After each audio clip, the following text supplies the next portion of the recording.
আরও বেশি বেশি রান্নার আপডেট পেতে এক্ষুনি আমার চ্যানেলটা সাবস্ক্রাইব করুন।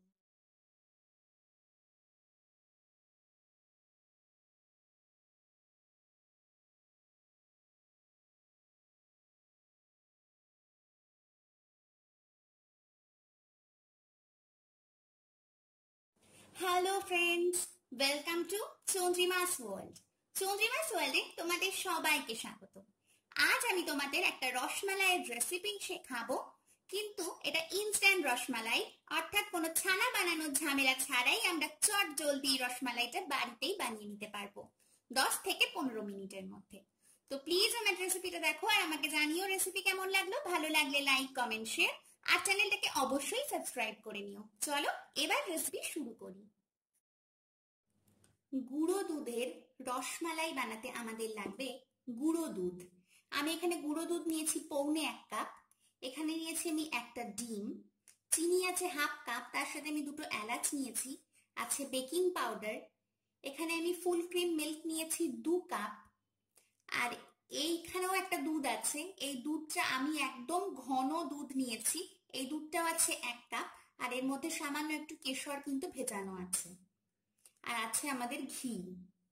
তাহলে চলো এই উপকরণগুলো দিয়ে খুব ঝটপট আমরা আজকে রসমালাই কিভাবে বাড়িতে বানাতে পারবো সেই রেসিপি তোমাদের সাথে এখন শেয়ার করি। প্রথমেই দেখো আমি একটা মিক্সিং বোল নিয়ে নিয়েছি, তার মধ্যে এখন আমি গুঁড়ো দুধটা দিয়ে দিচ্ছি। আর এর মধ্যে এখন আমি দিয়ে দেব বেকিং পাউডার। তো আমি বলে রাখি, বেকিং সোডা কিন্তু দেওয়া যাবে না, বেকিং পাউডারই এখানে ব্যবহার করতে হবে। ভালোভাবে আগে মিশিয়ে দেব।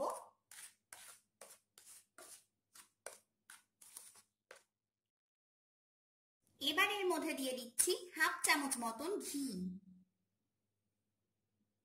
এবার হাত দিয়ে খুব ভালো করে দুধের মধ্যে আমরা ঘিটাকে মিশিয়ে দেব।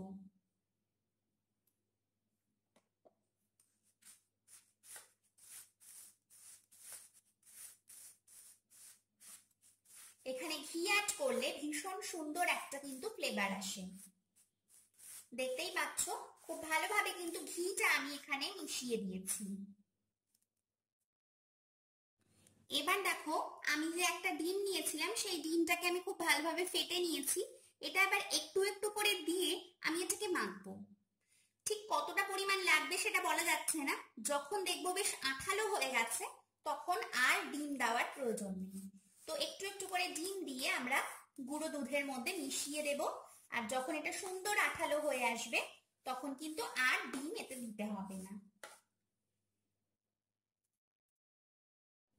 দেখো এটা বেশ আঠালো হয়ে গেছে, আমার হাতে এটা লেগে যাচ্ছে, হাতে কিন্তু আমি ছাড়াতে পারছি না। আর এখানে আমার অর্ধেক ডিম লেগেছে এটা করতে। তো এটা বেশ সুন্দর আঠালো হয়ে গেছে। এবার আমি এটাকে 5 মিনিটের জন্য রেস্টিং টাইমে রাখবো। 5 মিনিট হয়ে গেছে, এটা সুন্দর সেট হয়ে গেছে, এটা কিন্তু আর হাতে সেভাবে লেগে যাবে না। তো আমি হাতে এখন একটু ঘি মেখে নেব, চাইলে তেলও মেখে নেওয়া যায়।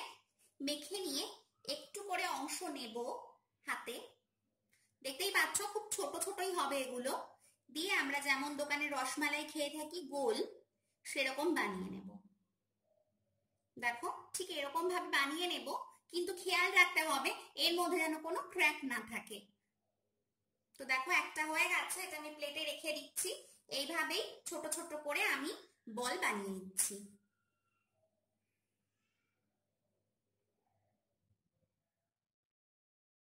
দেখো এখানে আমার 10টা রসগোল্লা রেডি হয়েছে।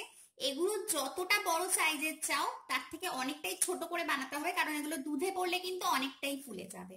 তো এখানে আমার 10টা রসমালাই হয়েছে। তো চলো এবার নেক্সট স্টেপ দেখাই।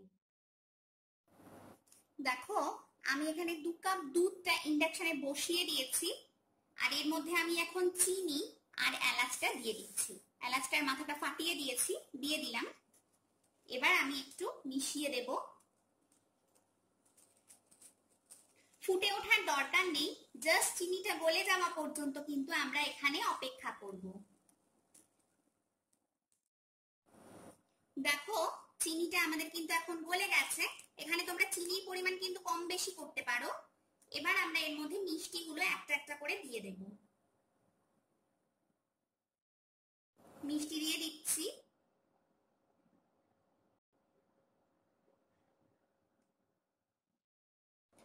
প্রত্যেকটা মিষ্টি কিন্তু আমি এর মধ্যে দিয়ে দিয়েছি।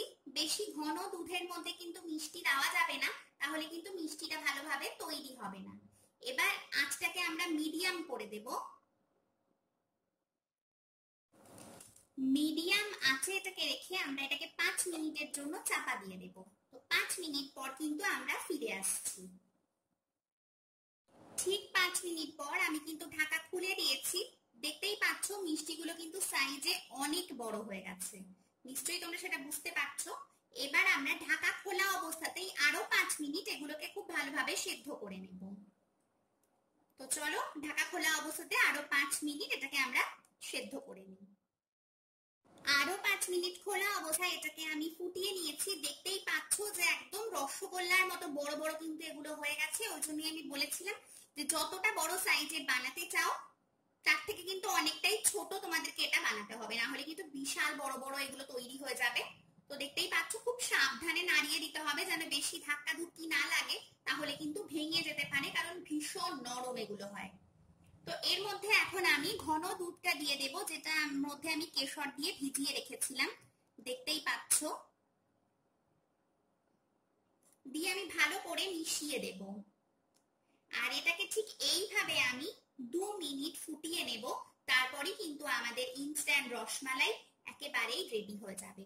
তো চলো 2 মিনিট এখন আমরা এটাকে ফুটিয়ে নিই। দেখো খুব সুন্দরভাবে এটা ফুটে উঠেছে। এখন কিন্তু এটা গ্রেভিটা অনেকটাই ঘন হয়ে গেছে। তো আমাদের এখানেই কিন্তু রেডি। এটা তোমরা ফ্রিজে রেখে ঠান্ডা করেও সার্ভ করতে পারো, বা এমনি নরমাল টেম্পারেচারে ঠান্ডা করে কিন্তু সার্ভ করতে পারো।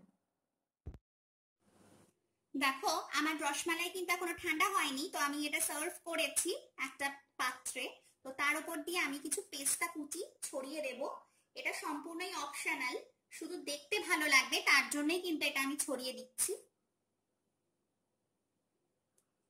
তো এটাকে এবার আমি ফ্রিজে রেখে ঠান্ডা করব, আর তারপর কিন্তু এটা আমি সার্ভ করব। তো দেখেই নিলে কত সহজে বাড়িতে কোনো ছানা বানানোর ঝামেলা ছাড়া রসমালাই কিন্তু সহজেই বানিয়ে নিতে পারো।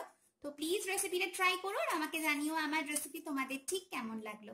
ভালো লাগলে লাইক কমেন্ট শেয়ার আর চ্যানেলকে সাবস্ক্রাইব করে নিতে কিন্তু একদমই ভুলো না। চলো আজকের জন্য আসি, আবার দেখা হবে অন্য কোনো রেসিপি নিয়ে।